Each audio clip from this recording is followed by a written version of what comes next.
+2 കഴിഞ്ഞു. ഇനി ഡിഗ്രി ഏതെടുക്കും? കോഴ്സുകളെ കുറിച്ച് യാതൊരു ഐഡിയയുമില്ല. ആകെ കൺഫ്യൂഷൻ ആയല്ലോ.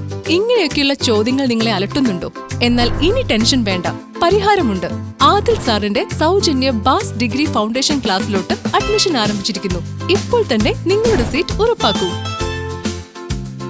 ഹായ് എവരിവൺ, ബാസ് ഡിസ്റ്റൻസ് ഡിഗ്രിയുടെ മറ്റൊരു വീഡിയോയിലേക്ക് എല്ലാവർക്കും സ്വാഗതം. അപ്പം ഞാൻ ഇന്ന് വന്നിട്ടുള്ളത് നമുക്ക് ശ്രീനാരായണ ഗുരു ഓപ്പൺ യൂണിവേഴ്സിറ്റിയിൽ അഡ്മിഷൻ ചെയ്യുമ്പോൾ എന്തൊക്കെ പ്രൂഫാണ്, ഡോക്യുമെൻറ്റ്സ് ആണ് സബ്മിറ്റ് ചെയ്യേണ്ടതെന്ന് അറിയാൻ വേണ്ടിയിട്ടുള്ള ഒരു ചെറിയ വീഡിയോ ആണ്. അപ്പോൾ എല്ലാ സ്റ്റുഡൻസിനും ഡൗട്ട് ഉണ്ടായിരിക്കും. അപ്പോൾ അവർക്കുള്ളൊരു വീഡിയോ ആണ്. വീഡിയോ സ്കിപ്പ് ചെയ്യാതെ ഫുള്ളായിട്ട് ഇരുന്നതാണ്. അപ്പോൾ വീഡിയോയിലോട്ട് പോവാം.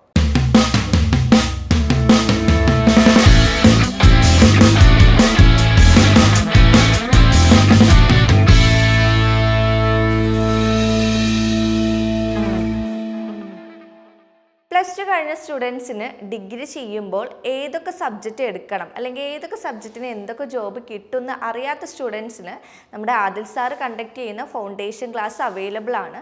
ഒരു ഫ്രീ ക്ലാസ് ആണ്. നമുക്ക് ഒട്ടും ചിലവില്ല. നിങ്ങൾക്ക് ഡിഗ്രി എടുക്കുമ്പോൾ അതിനൊരു ഐഡിയ കിട്ടും ചെയ്യും. ഓക്കെ, അപ്പോൾ അതിന് താല്പര്യമുള്ളവർ താഴെ കാണുന്ന നമ്പറിൽ കോൺടാക്ട് ചെയ്യുക. അപ്പോൾ നേരത്തെ പറഞ്ഞ പോലെ തന്നെ നമുക്ക് +2യുടെ റിസൾട്ട് വന്നു. അപ്പോൾ കുറേ സ്റ്റുഡൻസ് ഡിഗ്രി ഫോക്കസ് ചെയ്യുന്നവരായിരിക്കും. ഡിഗ്രി ഡിസ്റ്റൻ്റ് ആയിട്ട് ഫോക്കസ് ചെയ്യുന്നവർ കുറേ സ്റ്റുഡൻസ് ഉണ്ടായിരിക്കും. ഓക്കെ, അപ്പോൾ അവർക്കൊക്കെ ഏറ്റവും better option Sreenarayana Guru open university തന്നെയാണ്. നമുക്ക് മലയാളത്തിൽ എക്സാം എഴുതാം. കൂടാതെ PSC ഒക്കെ ഫോക്കസ് ചെയ്യുന്നവർക്കും ഈ ശ്രീനാരായണ ഗുരു ഓപ്പൺ യൂണിവേഴ്സിറ്റി ഒരു ബെറ്റർ ഓപ്ഷൻ ആണ്. അപ്പോൾ ശ്രീനാരായണ ഗുരു ഓപ്പൺ യൂണിവേഴ്സിറ്റിയിൽ നിങ്ങൾ അഡ്മിഷൻ എടുക്കുന്ന ടൈമിൽ എന്തൊക്കെ ഡോക്യുമെൻറ്റ്സ് സബ്മിറ്റ് ചെയ്യണമെന്ന് കുറേ സ്റ്റുഡൻസ് നമ്മളോട് ചോദിക്കാറുണ്ട്. അതിന് വേണ്ടിയിട്ട് നിങ്ങളുടെ ഒരു പാസ്പോർട്ട് സൈസ് ഫോട്ടോ വേണം, സിഗ്നേച്ചർ വേണം, പിന്നെ +2യുടെ സർട്ടിഫിക്കറ്റ് വേണം, പാസ്സായ സർട്ടിഫിക്കറ്റ് വേണം. പിന്നെ കൂടാതെ തന്നെ നമുക്ക് TC വേണം. TC ചെയ്യുമ്പോൾ 50 വയസ്സിന് മുകളിലുള്ളവർക്ക് ഇത് നിർബന്ധമല്ല.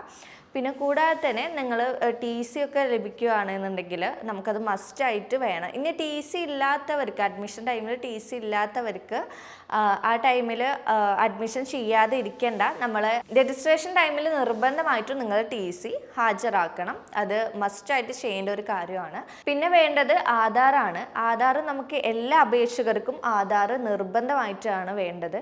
പിന്നെ കൂടാതെ തന്നെ നിങ്ങൾക്ക് ആധാറിൽ ഫോൺ നമ്പർ എന്തായാലും ലിങ്ക് ചെയ്തിരിക്കണം. ഫോൺ നമ്പർ ലിങ്ക് ചെയ്യാത്ത ആധാർ എന്തായാലും നമുക്ക് അഡ്മിഷൻ ടൈമിൽ പറ്റില്ല.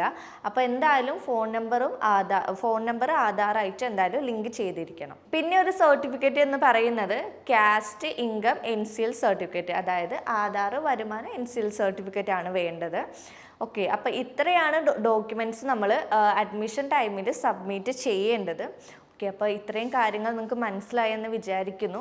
Sreenarayana Guru open university choose ചെയ്യുന്ന സ്റ്റുഡൻസ് ആണ് നിങ്ങളെങ്കിൽ നിങ്ങൾക്ക് ഏറ്റവും ബെറ്റർ ഓപ്ഷൻ ആയിരിക്കും. മലയാളത്തിൽ എക്സാം എഴുതാം. കൂടാതെ UGC PSC അംഗീകൃതമാണ്. പിന്നെ PSC ഒക്കെ ഫോക്കസ് ചെയ്യുന്നവർക്ക് ഏറ്റവും ബെറ്റർ ഓപ്ഷനാണ് ഈ ശ്രീനാരായണ ഗുരു ഓപ്പൺ യൂണിവേഴ്സിറ്റി. നമ്മുടെ കൊല്ലം ജില്ലയിലാണ് ഇതിൻ്റെ ഹെഡ്ക്വാർട്ടേഴ്സ് വരുന്നത്.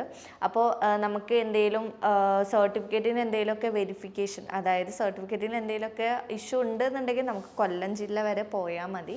പിന്നെ എല്ലാ സെൻറ്ററിലും സ്റ്റഡി സെൻറ്ററും അവൈലബിൾ ആണ്. ഓക്കെ, അപ്പോൾ ഏറ്റവും ബെറ്റർ ഓപ്ഷനാണ് ശ്രീനാരായണ ഗുരു ഓപ്പൺ യൂണിവേഴ്സിറ്റി എന്ന് പറയുന്നത്. PSC UGC അംഗീകൃത ആയതുകൊണ്ട് സർട്ടിഫിക്കറ്റിന് വാല്യൂ ഉണ്ടായിരിക്കുന്നതാണ് കേട്ടോ.